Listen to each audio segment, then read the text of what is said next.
sense halfway through our set. We're doing selections from...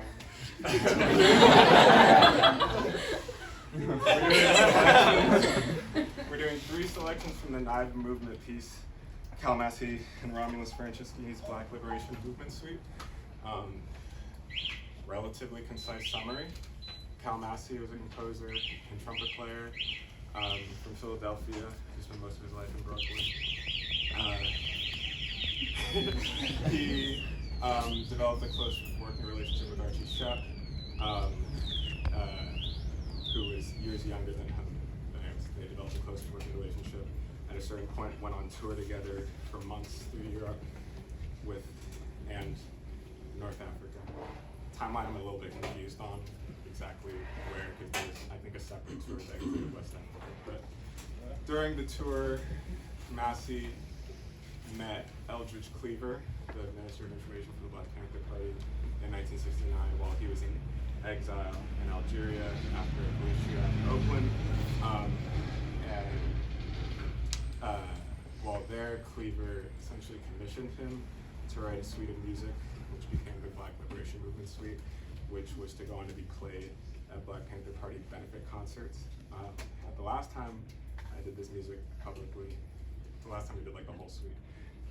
The time we did the whole suite, I think I said it only got performed 3 or 4 times in public, which is not true. I'm again a little bit confused on the timeline, but I recently read separately that there were essentially 3 Black Panther Party run main benefit concerts, and then there were 24 other concerts which Massey ran to fundraise for the Black Panther Party. During those 24 concerts, it would be some big jazz person. These were all between 1970 and 1972. Monk did one, other people. That those were smaller. The 3 big ones. The first one was a major success. The reading I read said that tens of thousands of people were there. It was at 1310 Atlantic Avenue. It was like a big festival with this kind of as the center of it. And then there were 2 others, which were that one was early 72, and as time went on, things got, as they did for the party, and were paranoid and for just reason and chaotic and things, and folks in the party started to take more control over how the shows were run from Massey, and they ended up failing and not working too great. And also throughout this whole time, Massey was like getting phone calls like threatening him if he like did this music. Anyways, so that's the history of the music then. Massey died in 74. It was essentially his family members had said like he was kind of viewing it as a culmination of work for his life. But Fred Ho is a baritone saxophonist who also had a close relationship with Archie Shepp, but instead of being older than like Massey, was younger than him. Fred Ho was born in the Bay Area but grew up in Amherst, Massachusetts. And while he was a teenager there in the 70s, this is when the whole like Black Studies and jazz programs and everything are starting to start in universities, especially at Amherst. And so Archie Shepp ends up teaching there. And so Fred Ho doesn't go to Amherst, he's just a kid in the area and develops a close relationship with Archie Shepp, which lasts for years. But through that, Fred Ho learned a lot about Massey. Massey was a big inspiration to Fred Ho, both musically and politically, but kind of in one. And Fred Ho went on to, I think, get the piece performed 3 times, all in '86, I think, which similarly started successfully and then kind of trailed off from there into realizing that it wasn't going to be able to sustain itself. And then fast forward a few decades, Fred Ho gets cancer. Fred Ho says in his own words, he's like, I knew I was going to die soon, so I wanted to play with as many people and my peers as possible. So he puts together a big band. And that's where Fred Ho's like biggest big band output comes from, in the last years of his life, which is like late 2000s to early 2010s. And one of the last records that they record is the music of Massey, which is the first recorded, this is the first recording of the piece, like 40 years after it was written. so you can go home and listen. And that's by Fred Ho and the Greek Monster Band. And so Fred Ho, I don't know how many times they publicly performed it in that period, but I don't think much. I only know of one performance at the Red Rooster, which there are lots of clips on Royal Hardigan's YouTube channel if you're curious about that. And then Fred Ho dies in 2014, 2012, I forget. I learned about the music like a year and a half ago. First time I heard it was being shown one of the Royal Hardigan's YouTube channel clips of the Red Rooster performance. And I remember like Darius Jones was in it, and like it just had like a big, it was like a big, like, it was a lot of stuff went on in my mind where I was like making connections of stuff. And so then I went on to, at the time I was at the New School for Jazz, I went on to propose to the school, could I get this music performed? Because I got really into Fred Ho, and Fred Ho was talking a lot of stuff about just stuff that inspired me to do that. And I was also thinking about the nature of like tradition of like performing other people's work in this type of music, in jazz and other music, and like the maybe positive things to take from the classical tradition of being like, this is a thing that you could go hear performed live regularly in some, I don't know, just thinking about that. And so I proposed to the school this. It was crazy long back, they were down, but like crazy long. I ended up graduating, and then fast forward a year, and I'm back as guest faculty and getting paid to do it. And so then I ran it officially as a class, which like half the people here were in. And that was in spring this year. And then we performed the whole suite. We performed the short Fred Ho piece. That piece was like a flute piece. When the Sun Rises and the Globe Turns Red, which is like an early Fred Ho piece from the 80s. And we did this suite, and then we took an intermission, and then we did a Fred Ho original big band piece, the Struggle for Our New World suite, which was really hard. And then we did a piece that I wrote, which was my first foray into working with big group improvisation, telling people to read a writing by Fred Ho and to read a writing by Amilcar Cabral, which are both called Unity and Struggle, and to apply those concepts to just working together to improvise as a big group. We did that. Only every time we performed any of this, I got called back and paid again to play the New School Commencement, where we did that like free-improv piece in the like Arthur Ashe Tennis Stadium. It was insane. It was like the craziest echo of all time. And then we hit Movement 4, which you're about to hear, of the Violin suite. So to get back into it, I should first say that the first piece was not any of them. That was a month piece called Friday the 13th, because it's Friday the 13th. And I had in my calendar for months to like play this song at a gig on this day. So I made it work, even though I had to figure out a way to do it with this group without doing a huge arrangement. And then the second one was Movement 2, Things Have Gotta Change, which is one of the only two pieces in the suite not dedicated for something. The dedications are a whole other thing, which I won't get into, but I think it's really interesting to think about what it means, because there's lots, they're all, 7 of the pieces are all dedicated, written for some Black leader in the Black Liberation Movement. The next one, Movement 4, we're about to do, is The Black Saint from Malcolm X, and then eventually we will get to ending the set with Movement 9. What's it called? Back to Africa from Marcus Garvey. And yeah, so just keep those in mind.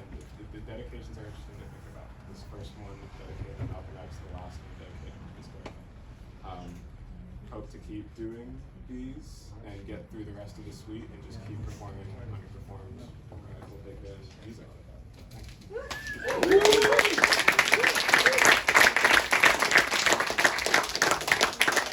solos you heard were by Che Buford and Samantha.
mean, listen, we talking about practice. Not a game, not a game, not a game. We talking about practice. Not a game. Not the game that I go out there and die for and play every game like it's my last. Not the game. We're talking about practice, man. I mean, how silly is that? When we're talking about practice, I know I'm supposed to be there. I know I'm supposed to lead by example. I know that, and I'm not shoving it aside.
lots of people.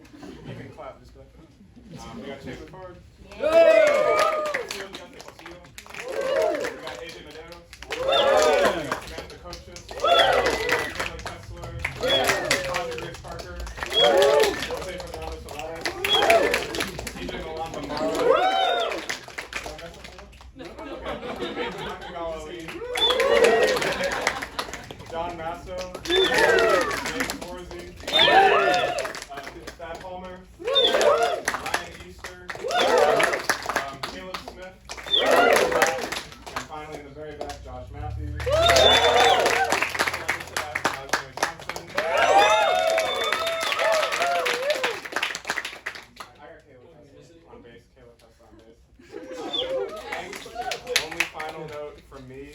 There's a donation jar over there. It's a lot of people, but also a lot of people came, so maybe it wouldn't be too much. Just give $1. If there's money, that would be great. So We'll make 5. So we can get these people paid, maybe more than you would normally, since it's a lot of people. Yeah. Yeah. Thanks. We were asking 20 suggested. Yeah, that makes sense for a big band. There's a Venmo over here too. And they got a Venmo. This is church. It's They come around with a thing. Okay, thank you. Yeah.